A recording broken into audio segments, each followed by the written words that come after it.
New York City, November 1876. William Orton, president of Western Union Telegraph Company, sits across from Gardner Greene Hubbard, examining a patent for what Hubbard calls a speaking telegraph.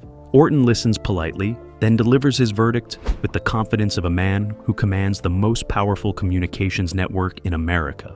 Western Union will pass on this curiosity.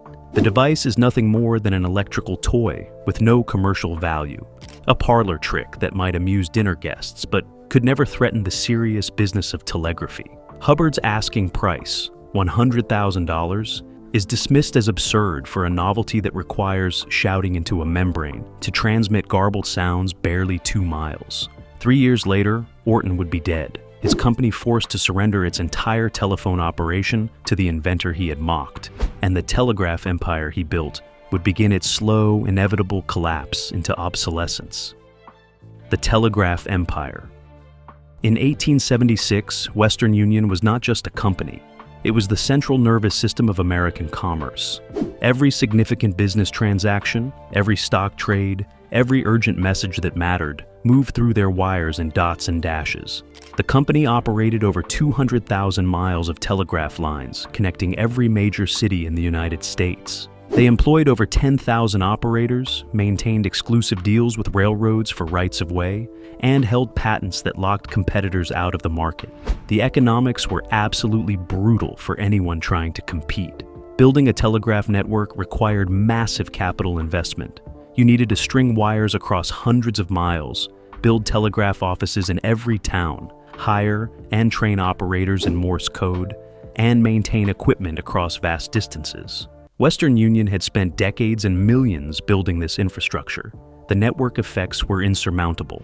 The more locations Western Union served, the more valuable it became, which attracted more customers, which justified more locations.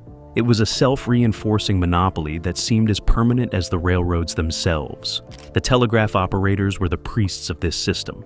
Learning Morse code took months of training. A skilled operator could send and receive 40 words per minute, translating messages into electrical pulses and back into written language.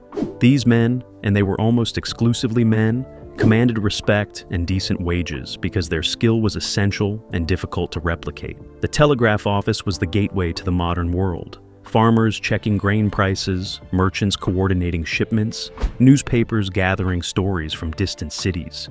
Everyone depended on the telegraph operator to connect them to the wider economy. Western Union's profits reflected this dominance. In 1876, the company generated revenues of over $10 million annually, an enormous sum for the era. The stock was considered one of the safest investments in America.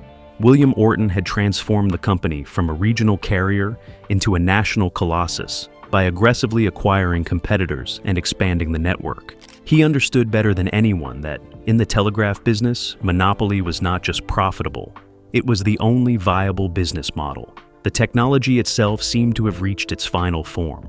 The telegraph had been improved and refined over 30 years. Underground cables reduced weather disruptions.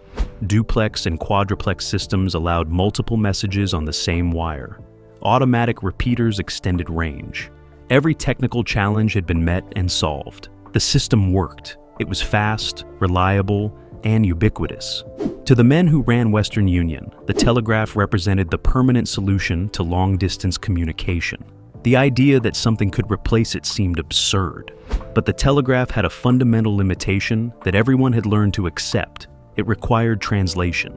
Your thoughts had to be converted into written words, handed to an operator, transformed into electrical pulses, received by another operator, written down again, and delivered to the recipient. Every message passed through at least 2 intermediaries. The system was asynchronous, indirect, and completely dependent on trained specialists. This seemed like the unavoidable cost of long-distance communication. No one imagined a technology that could eliminate the operator entirely. The business model reinforced this limitation. Western Union charged by the word. Customers learned to compress messages into telegram, IS, eliminating articles and unnecessary words to reduce costs. Arriving Tuesday stop instead of I will be arriving on Tuesday. This created a strange, stilted form of communication, optimized for billing rather than clarity. But it worked, and more importantly, it was profitable. Every word generated revenue. The idea of unlimited conversation would have seemed economically insane. Western Union's confidence was not arrogance. It was the rational assessment of a company that had conquered its market through superior execution and massive investment. They had seen competitors try and fail. They had watched technological challenges get solved one by one. They had built a network that seemed too expensive for anyone else to replicate.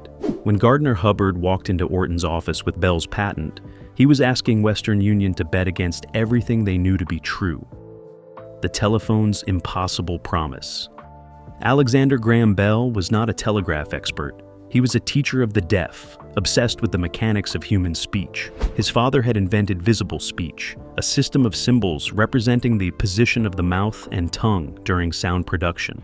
Bell had spent years studying acoustics, phonetics, and the physiology of hearing. He approached sound not as dots and dashes to be transmitted, but as waves to be replicated. The technical challenge was staggering. The telegraph sent simple on-off pulses. A key closed a circuit, current flowed, a sounder clicked. The information was digital in the most basic sense, but human speech was analog, a continuous variation in air pressure creating complex waveforms. To transmit voice, you needed to convert these waves into proportional variations in electrical current, send them down a wire, and convert them back into sound waves at the other end. Every expert Bell consulted told him it was impossible. The physics seemed insurmountable. Sound waves varied in frequency and amplitude across a huge range. Multiple frequencies occurred simultaneously. The human voice could whisper or shout, generating vastly different sound pressures. How could a simple electrical circuit capture and reproduce this complexity? Telegraph men understood binary signals. Bell was proposing to send continuous, infinitely variable electrical waves. The equipment to generate and detect such signals did not exist. Bell's breakthrough came from understanding something the telegraph experts had missed. He realized you did not need to recreate the sound wave perfectly. You only needed to recreate it well enough for the human ear to recognize it. The ear was forgiving. It could extract meaning from distorted, attenuated, scratchy reproductions of speech. The technical challenge was not perfection. It was fidelity sufficient for comprehension. On March 10, 1876, Bell spilled battery acid on himself in his Boston laboratory. He called out, "Mr. Watson, come here. I want to see you." In the next room, Thomas Watson heard the words through the experimental telephone receiver. It was not a clear transmission. Watson later described it as sounding like someone talking through a thick cotton cloth. But it was recognizable human speech transmitted electrically. The telegraph required an operator to translate. The telephone eliminated translation entirely. The device itself was elegantly simple compared to a telegraph system. A thin membrane attached to a metal reed vibrated in response to sound waves. This vibration caused the reed to move within a magnetic field, generating a small electrical current that varied in proportion to the sound. At the receiving end, the process reversed. The varying current caused a membrane to vibrate, recreating the sound. No Morse code, no operators, no translation. Just direct transmission of the human voice. But simplicity did not mean practicality, at least not to the telegraph establishment.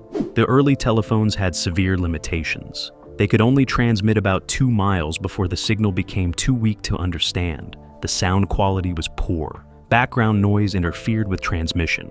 The equipment was delicate and prone to failure. Most damning, the system required a dedicated wire between 2 points. The telegraph network could route messages anywhere through switching operators. Bell's telephone seemed like a parlor trick, useful for demonstrations but impractical for real business. This was where the telegraph experts made their fatal mistake. They evaluated the telephone as if it were a telegraph with a different input method. They missed the fundamental transformation. The telegraph transmitted information, the telephone transmitted presence. When you spoke into a telephone, the person on the other end heard your voice, your tone, your urgency. Business deals that required pages of telegrams could be negotiated in minutes of conversation. The intimacy and immediacy of voice communication created value that could not be measured in words per minute. Western Union's fatal arrogance. When Gardner Hubbard approached William Orton with the telephone patent, he was not asking for charity. He was offering Western Union the chance to own the future of communication. Hubbard knew Bell's device threatened Western Union's business model. He also knew that Bell lacked the capital and infrastructure to build a network. The logical solution was partnership. Western Union had the money, the rights of way, the distribution network, and the customer relationships. Bell had the technology. Together, they could have dominated telecommunications for generations. Orton's rejection was not impulsive. He consulted his technical experts, the best telegraph engineers in America. They examined Bell's device and delivered their assessment. The speaking telegraph was an interesting scientific curiosity, but it had no practical value for business communication. The transmission distance was too short. The sound quality was too poor. The need for dedicated wires made it economically unviable. Most importantly, the telegraph already worked. Businesses had learned to use it effectively. There was no compelling reason to adopt an unproven technology that solved a problem that did not exist. The $100,000 asking price reinforced Orton's skepticism. Western Union paid its operators about $800 per year. For the price Hubbard wanted, Orton could hire 125 skilled telegraphers. He could build hundreds of miles of new telegraph line. The return on investment seemed obvious. Invest in proven technology and skilled operators, not in experimental devices with uncertain futures. But Orton made a critical error. He confused his understanding of telegraphy with understanding of communication. He saw the telephone as a competitor to the telegraph, a worse version of technology he had already perfected. He did not see it as a fundamentally different tool serving different needs. The telegraph was for transmitting information across distance. The telephone was for having conversations across distance. These were not the same thing. Western Union's arrogance went deeper than Orton's personal judgment. The entire company culture was built on technical expertise in telegraphy. Thus, executives were former operators who had risen through the ranks. The engineers were specialists in Morse code systems, relay design, and wire maintenance. When they looked at Bell's telephone, they saw an amateur outsider who did not understand their business. Bell was a speech teacher, not a telecommunications expert. What could he possibly know that they did not? This dismissiveness would prove catastrophic. Within months of rejecting Bell's patent, Western Union watched the telephone begin to gain traction. Businesses that installed telephones discovered something Orton had not anticipated. Direct voice communication was not just faster than telegraphy. It enabled entirely different kinds of business relationships. Deals could be negotiated in real time. Problems could be solved through conversation rather than written exchanges. The telephone did not replace the telegraph by being a better telegraph. It replaced the telegraph by making the telegraph unnecessary. Western Union's response revealed how completely they had misunderstood the threat. Instead of admitting their mistake and trying to license Bell's patents, they decided to build their own telephone system using different technology. Orton hired Thomas Edison to develop a superior transmitter. He recruited Elisha Gray, who had filed a telephone patent application on the same day as Bell, to provide alternative patent claims. Western Union would use its superior resources to crush the upstart Bell Telephone Company before it became a real threat. This decision transformed a business error into an existential crisis. By entering the telephone market, Western Union validated the technology they had dismissed. Their actions told the business community that telephones were important enough for the dominant communications company to invest heavily in competing systems. But instead of leveraging their existing network and customer relationships, Western Union was now fighting a patent war against Bell, while simultaneously trying to build a new business from scratch. They had chosen the worst possible strategy, competing directly with Bell while their core telegraph business began to erode. The early phone network? Theodore Vail understood something about the telephone that the telegraph men had missed entirely. The value was not in the device. It was in who you could reach with it. When Vail became general manager of the Bell Telephone Company in 1878, he focused obsessively on network expansion. Every new telephone subscriber made every existing telephone more valuable. This was the same network effect that had built Western Union's telegraph monopoly, but the telephone version was more powerful because it was more intimate. Vail's distribution strategy was brilliant in its simplicity. Instead of trying to build and operate all the telephone infrastructure themselves, Bell Telephone licensed local operating companies. Entrepreneurs in cities across America could purchase the rights to establish telephone service in their area. Buying equipment from Bell, and paying royalties on subscriptions. This franchising model allowed rapid expansion without the massive capital investment that had made telegraph networks so expensive to build. The early adopters were not who anyone expected. Telegraph executives assumed businesses would be the primary market. Instead, the first enthusiastic customers were professionals who needed frequent, immediate communication. Doctors used telephones to receive urgent calls from patients. Lawyers used them to coordinate with clients and colleagues. Newspapers installed telephones to gather breaking news without sending reporters. These users discovered that the telephone eliminated the friction of communication. The use cases revealed the telephone's true advantage. A merchant who needed to check prices could telegraph a supplier and wait hours for a response. Or he could telephone and get an answer in minutes. A doctor receiving an urgent message via telegraph had to hope the written description was accurate. A telephone call allowed the patient or family to describe symptoms in real time, enabling better diagnosis. The telegraph was adequate for transmitting information. The telephone was superior for solving problems. But the most powerful advantage was one that could not be quantified in words per minute or cost per message. The telephone made long-distance relationships feel local. A father traveling on business could hear his daughter's voice. Business partners separated by miles could maintain the casual conversations that built trust. The telegraph was formal, expensive, and impersonal. The telephone was intimate, conversational, and immediate. This emotional value created customer loyalty that Western Union could not match with technical improvements to telegraphy. By 1879, Bell Telephone had installed over 10,000 telephones in the United States. The number was growing exponentially. Businesses that had resisted installation began demanding service when their competitors gained the advantage. The network effect was accelerating. Each new subscriber made the system more valuable to existing users, which attracted more subscribers, which increased the value further. Western Union's telegraph network had taken decades to build this momentum. Bell's telephone network achieved it in 3 years. The quality improved rapidly. Early telephones required users to shout into the transmitter and press the receiver hard against their ear. Edison's carbon transmitter, ironically developed for Western Union's competing system, dramatically improved transmission quality. Bell quickly licensed the technology, demonstrating a flexibility that Western Union lacked. The telephone company was not committed to a single technical approach. They would use whatever worked, incorporating improvements from any source. The economic model was transformative. Western Union charged by the word. Bell charged a flat subscription fee for unlimited local calls. This fundamentally changed how people use telecommunications. Telegraph users carefully composed messages to minimize cost. Telephone users could call repeatedly throughout the day at no additional charge. The telephone encouraged communication. The telegraph rationed it. For businesses coordinating complex operations, unlimited communication was worth far more than cheap telegrams. The speed advantage became undeniable.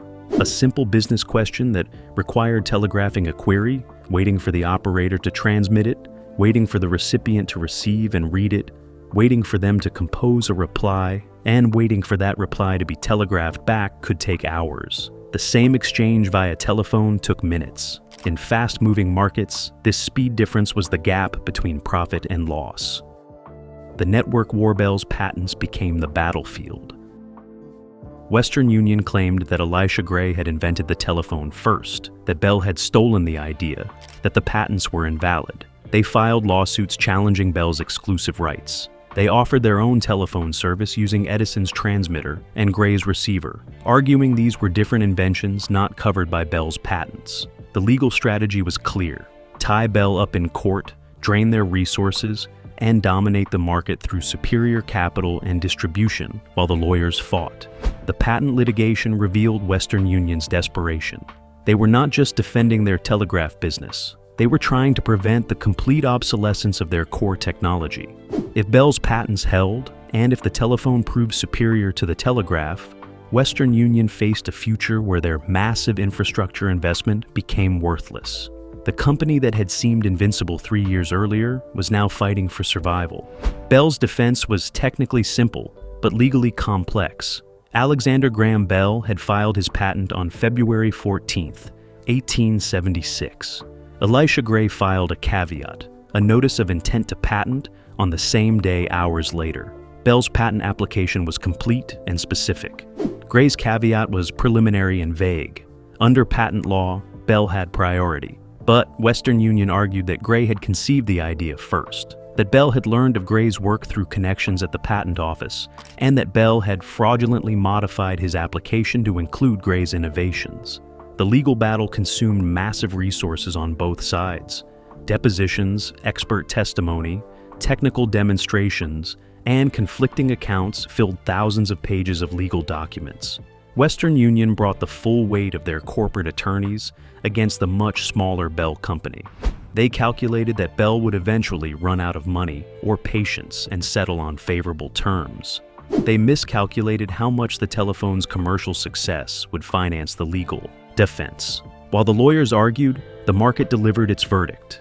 Businesses were not waiting for the courts to decide who invented the telephone. They were installing whichever system worked best and cost least. And increasingly, that meant Bell's system. The telephone did not need to be perfect. It just needed to be better than sending a messenger to the telegraph office, waiting for an operator, paying by the word, and waiting again for the reply. The evidence of telegraph obsolescence appeared in Western Union's own financial reports. Telegraph message volumes stopped growing. In some markets, it actually declined. The company tried to explain this as temporary market conditions, but the pattern was unmistakable. People who had access to telephones were sending fewer telegrams. The telephone was not just competing with the telegraph, it was replacing it. Western Union's competing telephone system faced brutal economics. They were trying to build a new network from scratch while protecting a declining telegraph business. Every dollar invested in telephones was a dollar not invested in telegraph infrastructure. But investing in telegraphs meant defending a dying technology. The company was trapped between two losing strategies with no clear path forward. The turning point came in 1879. Western Union's board examined the financial projections and realized they were pouring money into an unwinnable fight. The telephone patents would likely hold up in court. Even if they didn't, Bell had a 3-year head start in network deployment and brand recognition. Western Union's telephone operation was losing money while the legal costs mounted.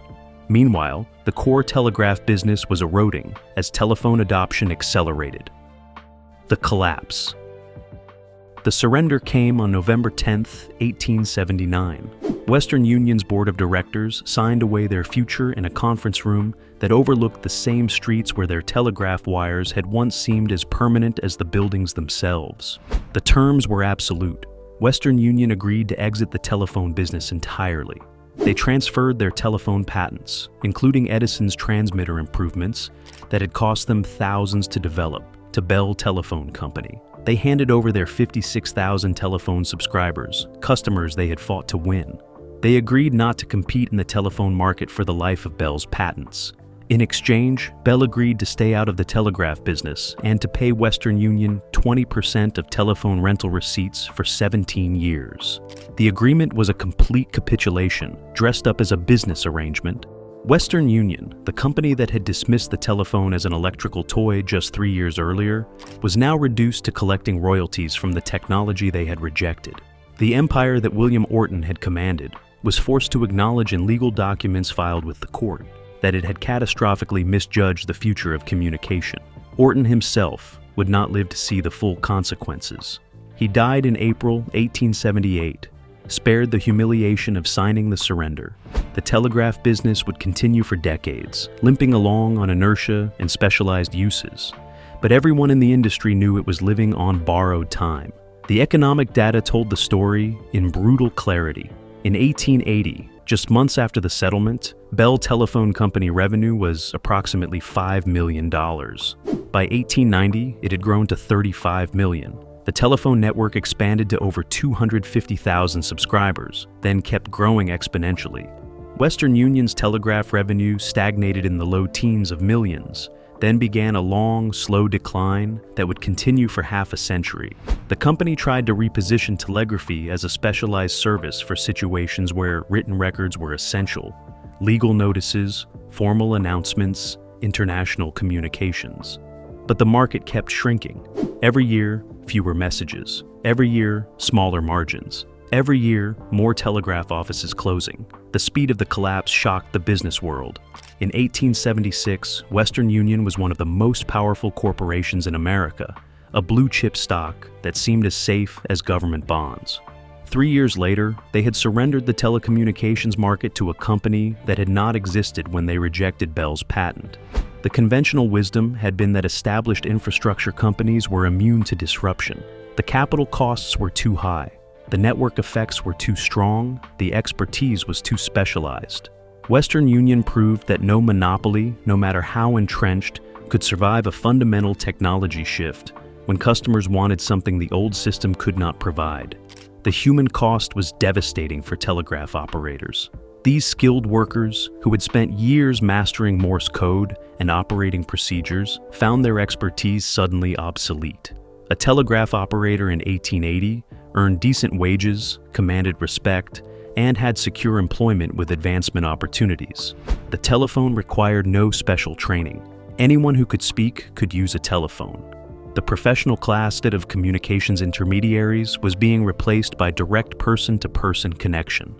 Thousands of telegraph operators had to find new work as their jobs disappeared. Some became telephone operators, but this was a step down in every measure: lower pay, less respect, no specialized skill to protect their position. The replacement was not gradual, it was catastrophic.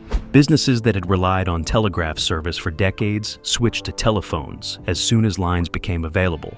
The telegraph office, which had been the center of commercial communication in every town, the place where important news arrived and vital business was conducted, became a specialized service for formal written messages.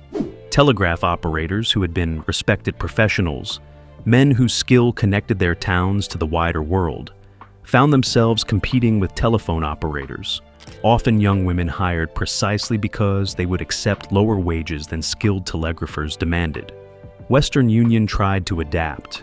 They promoted the telegraph's advantages in advertisements and sales pitches. Written messages provided legal records that voice conversations did not. Telegraph delivery guaranteed the recipient received the message, with a signed receipt to prove it. International telegraph via undersea cables reached places telephones could not, connecting continents when voice transmission was still limited to local and regional calls. These were all true, but they were the arguments of a dying industry explaining why the old way was still relevant. The market wanted conversation, immediacy, and intimacy. The telegraph offered none of these things. The final indignity came in the 20th century. Western Union survived by abandoning telegraphy entirely and becoming a money transfer service. The company that had defined electronic communication for half a century, that had built the first transcontinental information network, ended up processing financial transactions. A business they entered precisely because the telegram business had become commercially unviable. The brand survived, stripped of its original purpose. The technology that had made it famous was completely obsolete, remembered only as a curiosity from the primitive days before real communication became possible. Legacy and modern parallels.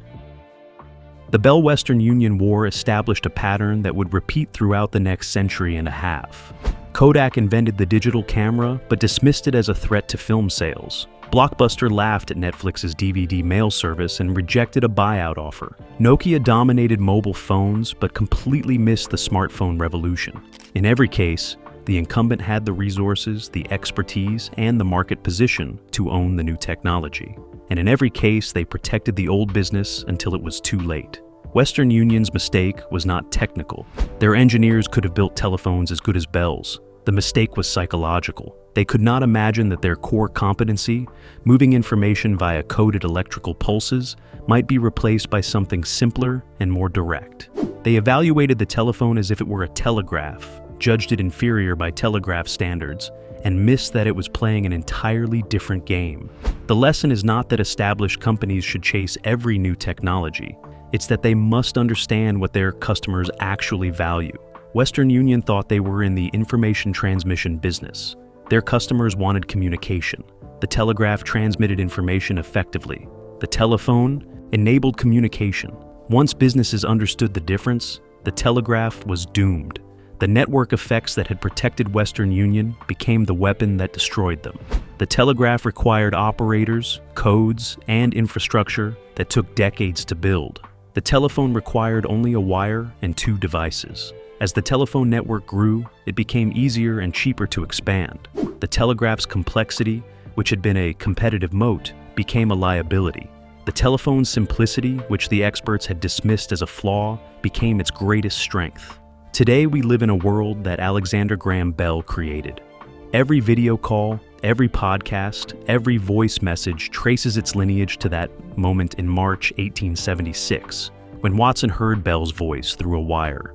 The telegraph disappeared so completely that most people have never seen one operate. Western Union exists only as a financial services brand. Bell's telephone network became AT&T, which dominated telecommunications for a century before its own breakup and transformation. The telephone did not just replace the telegraph, it redefined what communication meant. The idea that you could have a real-time conversation with someone across the country became normal. The telephone made the world smaller, made business faster, and made relationships feel closer despite physical distance. This was the value that Western Union's experts had completely failed to see. If you want to see more stories about the technologies that disrupted entire industries, subscribe and let us know in the comments which innovation we should investigate next.